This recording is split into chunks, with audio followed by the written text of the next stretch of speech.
Hey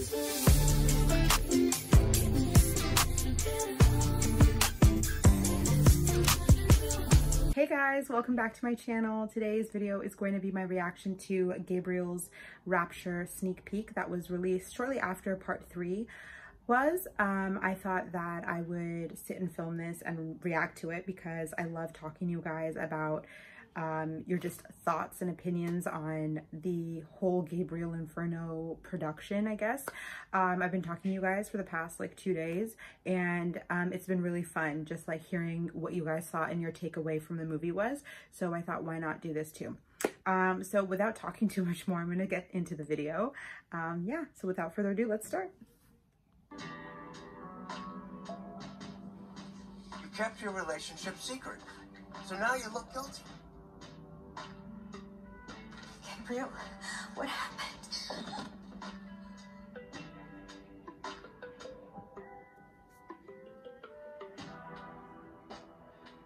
You don't get to make decisions for me. With my sixth letter. Not even hell could get me away from you.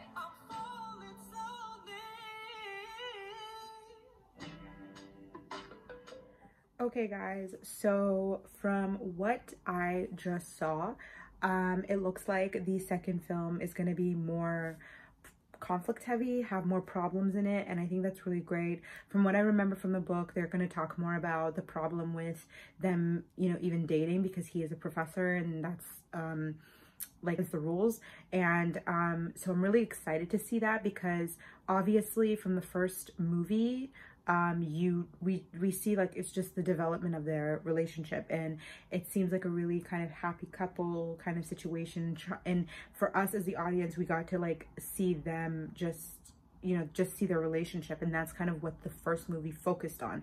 Now moving into the second one, I think we're gonna get more conflict, and I have been talking to you guys in the comments, and one of the things that I saw or read was that you guys were saying that there was no real like it was kind of rushed, and also that the development of the story was not that great.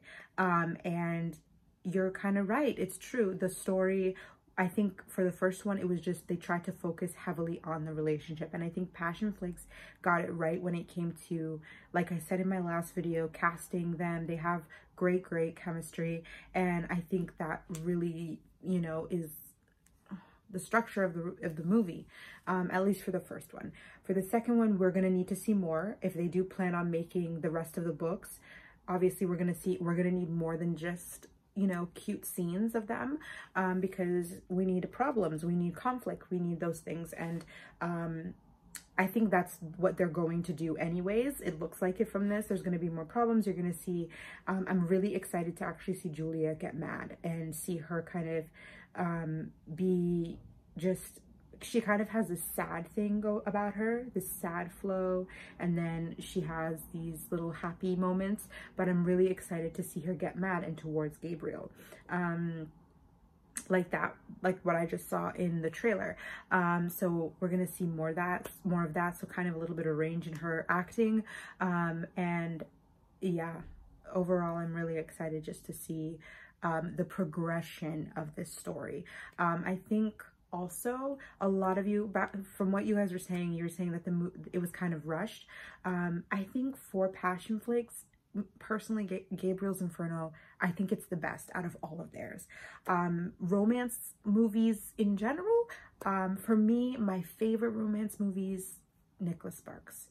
He did amazing movies. I think that's kind of where my love for romance movies, I've always been a hopeless romantic, and I've always loved love and just seeing it in you know, in movies. And you know, his, like, The Notebook, The Vow, Message in a Bottle, The Lucky One, just those movies were so good.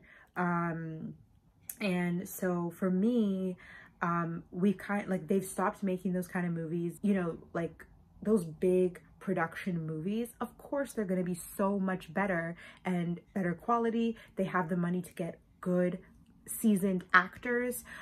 When it comes to Passion Flix, that's not the case. Passion Flix was founded in 2017. They are literally working, you know, working their way through it, and they're getting better. You can see there's progression, obviously, you can see that, but it's gonna take time. I think it's not a high budget thing. It's not like at all high budget, so you kind of get what you get with that. Things like The Choice and, you know, movies that Nicholas Sparks made were just amazing, and they're my favorite, and they made me fall in love with romance movies, you know. And I just feel like we really need to know where we're not gonna, like, for me, when I watch a romance, like when I watch passion flicks, like a new passion flicks movie, I'm gonna compare it to the past passion flicks movie. Because it's low budget, they have to get actors they can afford, they have to be able to, you know, be mindful about stuff. Also, screenwriting is important. You have to think about who's screenwriting. You know, like for Nicholas Sparks, his movies were screenwritten by him. He wrote them. Can't talk. He was one of the screenwriters, but alongside him, he had other screenwriters helping him, and so it was a collaborative effort. So I think when the author is involved with anything, I don't know that the author for Gabriel's Inferno was involved in the writing of the script. I don't think that's the case, but oftentimes when they are, you have these writers who are like, you know, they want their characters to stay true, and they want the books to, you know, be true, the movie to be true to the books, and they're not willing to sacrifice or like take anything out, and that can sometimes be bad. You know, you might want, like, a perfect example of this, I think, for me, one of my my favorite show is Outlander. Love Outlander. And I remember, I haven't read any of the books of Outlander, but I love the show, love it so much. And I remember watching a interview with the author, and she was saying that, I think it was Claire's eye color in the book is different from what the actress Katrina, her eye color. And so it was either her or Jamie, I don't remember, but I think one of them, I think it was Claire though. Her eye color in the book is a different eye color than what Katrina has. And so, she was just like, whatever, it doesn't matter. The physical attributes don't matter. Katrina was Claire. And I think that you need to be able to sacrifice physical features and things like that in order to get the right actor for roles, and getting someone who knows what they're doing, the person who can embody the character. It doesn't mean, you know, because her hair is blonde, hair color can be changed. Eye color is a different thing. You can, I mean, you can wear contacts, but it's less likely that's gonna last if the show gets successful and, you know, keeps going. Like, no one's gonna want to do that. Like with from Riverdale, like Archie, what's his name in real life, KJ Apa, he dyes his hair red. And I remember watching an interview where he's like, they used to try to dye my eyebrows, that hurts so much, the bleach or whatever.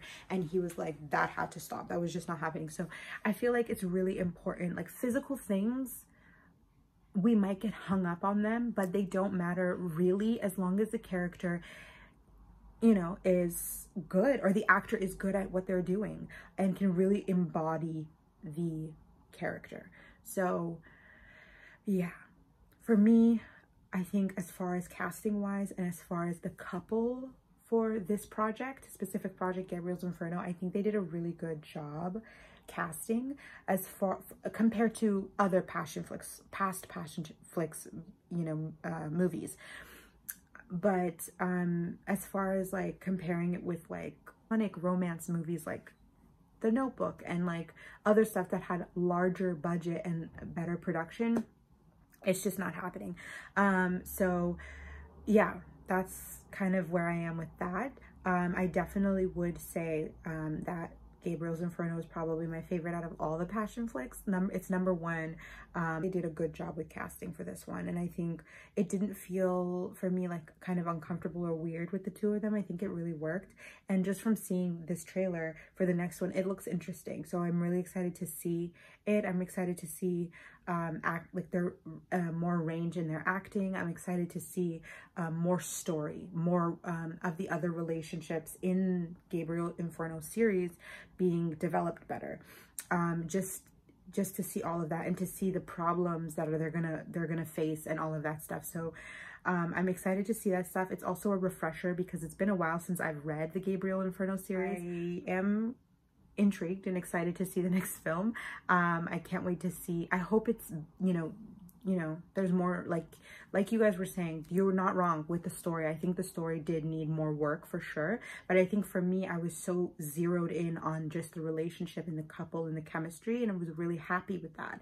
And I think also, like I said, I was reading comments and one of you guys mentioned that it was all kind of leading up to the sex scene and the love scene or whatever. And you're not wrong. I think that's what they were building up to, because like I said, it's a slow burn book, especially the first one. It's a very slow burn. So that's, I think, what they were focused on completely.